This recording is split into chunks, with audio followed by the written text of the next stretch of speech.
அனைவருக்கும் வணக்கம். கடன் பிரச்சனை தீர்றதுக்கான ஒரு பரிகார முறை தான் நம்ம இன்னைக்கு பார்க்க போறோம். இதுக்கு 2 நாள் நீங்க இந்த பரிகாரத்தை செய்ய வேண்டியது இருக்கும்.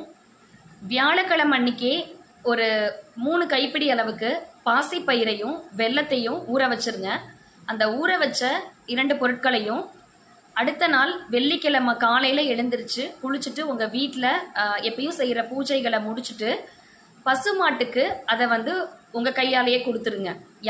யாருடைய பேர்ல கடன் இருக்கோ அவங்க கையால அதை கொடுத்துருங்க. கணவருக்காக மனைவியோ மனைவிக்காக கணவரோ செய்யலாம்.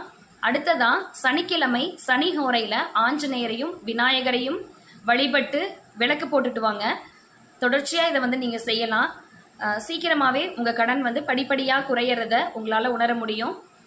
இதே போல ஆன்மீக குறிப்புகளுக்கும் பரிகாரங்களுக்கும் நம்ம சேனலை சப்ஸ்கிரைப் பண்ணி வச்சுக்கோங்க.